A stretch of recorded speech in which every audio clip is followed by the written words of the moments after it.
Donc bonjour à tous, je suis Frédéric Lefebvre de la société Zénith Construction. Nous allons vous présenter pour le trophée une maison de 180 mètres carrés qui est en cours de construction sur la commune de Hautereille en Haute-Saône.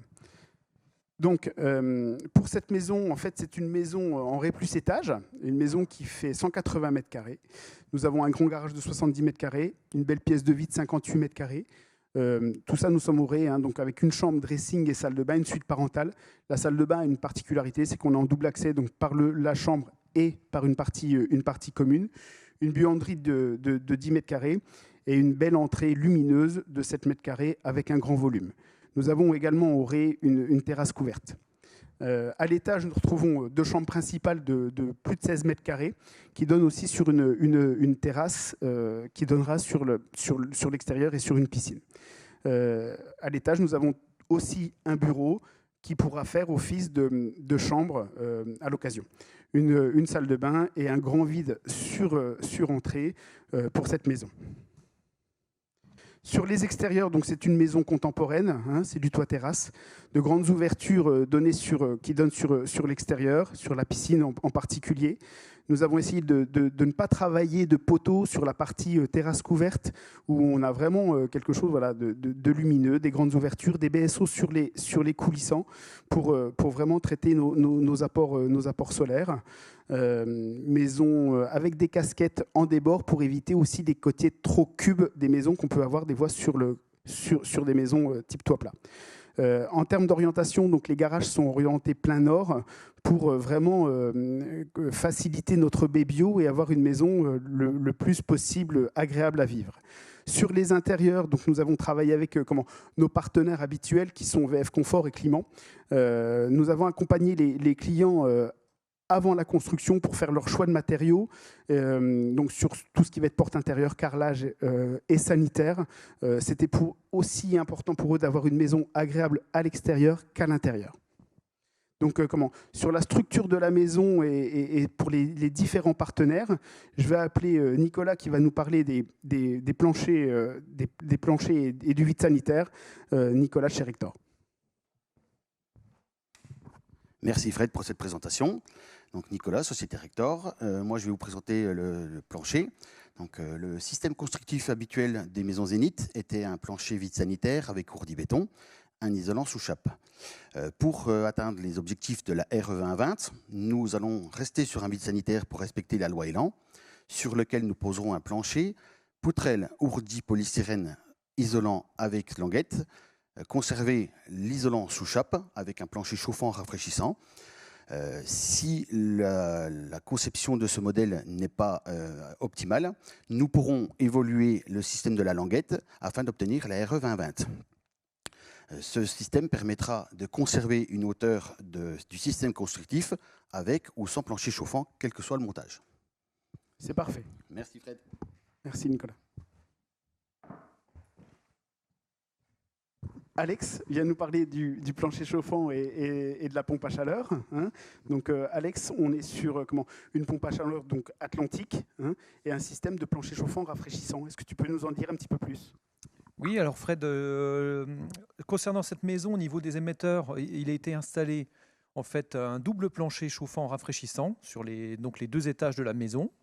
Ce plancher est équipé de régulation indépendante.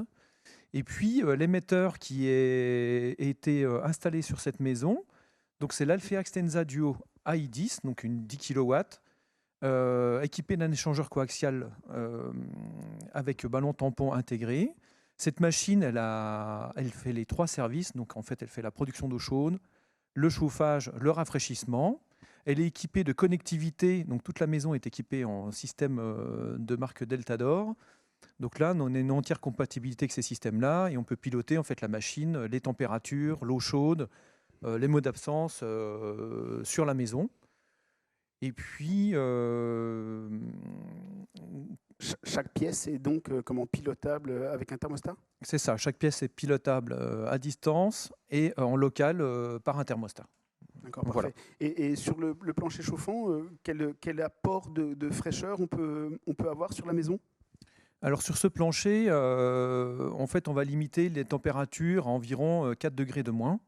Donc, ce qui permet d'avoir un confort optimum sur la maison, puisque quand on a un 28 degrés dans la maison, on peut redescendre à 24. Donc là, on arrive à une maison qui est très confortable. Sur la RE 2020, ça nous aide? Sur la RE 2020, les degreurs, ils sont comptabilisés dans l'étude thermique. Donc là, ça permet, en proposant le rafraîchissement, aux clients de bénéficier d'une maison confortable et puis d'avoir un confort 4 saisons en fait, sur cette maison. Parfait, merci Alexandre. Merci Fred. Donc nous avons vu la structure du plancher, le chauffage, pardon, et on va maintenant parler un petit peu de l'isolation extérieure et de l'enveloppe avec Philippe qui va venir nous parler de Port au Terme Wienerberger. Bonjour Frédéric, merci de ton accueil. Écoute, déjà ravi d'être avec toi, d'être partenaire avec toi. Il est vrai qu'aujourd'hui, nos briques sont structurelles et isolantes par nature. Elles répondent parfaitement aujourd'hui à la RE 2020 puisqu'elles vont permettre d'accéder à une demande d'un BBO, d'une amélioration de 30% et de plus aussi de respecter le confort d'été qui va être demandé par la nouvelle norme appelée DH Max. Donc d'habitude, Zenith Construction travaille avec de la brique GFR20 et sur ce projet-là, nous avons travaillé de la home brick. Peux-tu nous en parler un petit peu plus ? Oui, parfaitement, parce qu'aujourd'hui, la home brick va amener une résistance thermique supérieure à une brique traditionnelle GFR20 avec un R de 1,01 pour arriver à un R de 1,30, ce qui va automatiquement améliorer et accéder à une performance et à abaisser ce BBO, comme il est demandé par la RE 2020. Derrière, on va pouvoir l'associer automatiquement dans notre mode constructif avec une planelle, avec un R de 0,5. Tout ceci, pour garder aussi une homogénéité de façade, on va ajouter, quand vous avez une solution comme cette maison-là, avec un acrotère, une brique à brancher qui va garder l'homogénéité de façade afin d'avoir nos enduits automatiques. Derrière, on a aussi notre solution que vous utilisez de coffre demi-linteau, coffre léger, coffre demi-linteau, qui va permettre d'associer une menuiserie à bloc bain inversé et derrière de favoriser le thermique et l'étanchéité à l'air de votre bâtisse. Tout ceci, cette solution constructive va aussi amener une pérennité dans le durable parce qu'on a eu comment je vais vous dire, on va augmenter la masse et on va favoriser un confort d'été et un confort d'hiver, sans jamais augmenter les isolants qui étaient initialement mis dans vos bâtiments, et ce qui reste économique et durable. Voilà, aujourd'hui... Ce qui veut dire qu'on garde une épaisseur de mur contrôlée pour une efficacité maximum. Voilà, tout à fait. On va rester sur quelque chose de standard, sans changer les surfaces habitables que initialement, aujourd'hui, c'est un besoin d'avoir des mètres carrés pour vivre. Donc, notre solution va préserver et garantir la surface habitable de vos bâtiments et de vos projets. Merci à vous, Fred. Merci, Philippe. Au plaisir. Donc, pour finir, notre dernier partenaire à venir présenter son produit va être K-Line avec Régis. Merci, Frédéric. Alors effectivement, on travaille déjà sur le logement connecté avec toi, mais là on a voulu pousser encore plus loin la connectivité en y intégrant des nouveaux produits et ainsi que le système Airflow. Alors, pour apporter quoi déjà? De l'amélioration du confort, bien évidemment, pour apporter des économies d'énergie et puis se rapprocher de cette RE 2020 qui est le sujet principal. Comment ça marche?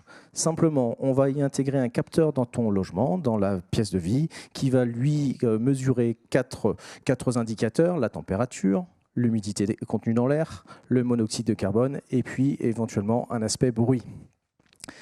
Ce capteur va rendre tout le système automatique, c'est-à-dire qu'il va communiquer en fonction des mesures qu'il a faites. Il va faire manœuvrer des coulissants et également des fenêtres pilotées. Pourquoi faire? Pour jouer sur la température, le DH, la température d'été. Donc là, on va construire un courant d'air dans la maison en natural cooling qui va faire que la température moyenne va s'abaisser. On va baisser l'humidité également dans la maison. Et puis, on aura également tout ce qui est monoxyde qui baisseront aussi pour la qualité de l'air intérieur. Donc, comment ça marche également sur les occultations? Ce capteur va enregistrer des températures en fonction de la sonde crépusculaire qui y est associée. Il va fermer les BSO, les orienter comme il se faut pour avoir moins de rayonnement l'été et avoir plus de rayonnement l'hiver pour augmenter la température intérieure. Il va dire au coulissant de s'ouvrir s'il y a besoin puisque la température augmente. Et puis, il va également faire que je vais faire une programmation et ouvrir complètement mon coulissant la nuit, par exemple, pour faire du natural cooling et toujours rester sur une température de confort importante. Ces occultations sont aujourd'hui en complément du coulissant piloté. Donc, je viens de vous en parler. Il va s'ouvrir automatiquement et faire une gestion de la température et de la qualité de l'air intérieur en croisant avec la fenêtre pilotée qui est également branchée en Wi-Fi. Et vous allez avoir donc cette ventilation naturelle, cette aération naturelle dans la maison quand il y en aura besoin. Ceci est pilotable très simplement. Aujourd'hui, l'application Caling Smart Home, qui est téléchargeable, gratuite, le particulier la télécharge. Il va pouvoir y mettre des scénarios pour faire que l'ouverture et la gestion de la maison soient automatiques. Il va pouvoir travailler automatiquement sur le capteur Netatmo et puis également avoir des commande intérieure et en présentiel, pouvoir ouvrir, fermer et manœuvrer son utilisation de la maison. Ceci en parallèle avec tout ce qui est Deltador, donc c'est de la compatibilité ouverte. Et évidemment, on pourra également y associer l'éclairage, le chauffage et tout ce qui est compatible et pilotable à distance dans une maison. Très bien. On parle tous de maisons donc connectées, donc là on peut parler d'une maison complètement connectée. On peut parler aujourd'hui d'une maison complètement connectée et une gestion automatique. D'accord, parfait. Voilà, Frédéric. Merci, Régis. Donc, en travaillant avec nos partenaires, nous avons pu faire passer cette maison en RE 2020. Donc c'était une maison qui était déjà prévue avec pas mal de prestations à la base. Nous étions déjà sur de la brique, nous étions déjà sur un vide sanitaire, nous étions déjà avec Caline en termes de menuiserie et du pilotage via Deltador, etc. Mais grâce à nos partenaires, nous avons pu faire évoluer cette maison sur de la RE 2020. Aujourd'hui, ce qui est important, c'est que le surcoût qui a été apporté sur cette maison pour la faire passer en RE 2020 représente moins de 1% du prix global de la maison. Donc aujourd'hui, il ne faut pas que ça fasse peur, la RE 2020. Je pense que quand on a déjà des choses qui sont performantes à la base, ce n'est pas quelque chose qui est inatteignable. Donc voilà.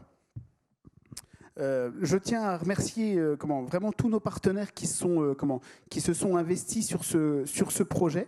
C'est très important. Nous avons passé tous un bon moment à préparer cela. Les premiers concernés sont nos clients, que je tiens aussi à remercier pour leur confiance. Et c'est grâce aussi à des réalisations de ce type qu'on évolue et qu'on progresse. Merci à l'ensemble de nos équipes. Je tiens à remercier le bureau d'études et le chantier pour leur investissement de tous les jours, ce qui nous permet aujourd'hui d'aborder les futures constructions et futures réglementations assez sereinement. Une petite mention spéciale pour Basile, pour tout le travail de vidéo. Merci à nos partenaires présents pour leur implication. Merci à nos partenaires aussi qui n'ont pas pu forcément participer avec nous, mais qui nous suivent tout au long de l'année. Merci enfin à Pôle Habitat et particulièrement à Ingrid pour l'organisation de ce beau trophée, ce qui nous permet de mettre en avant nos structures et nos savoir-faire.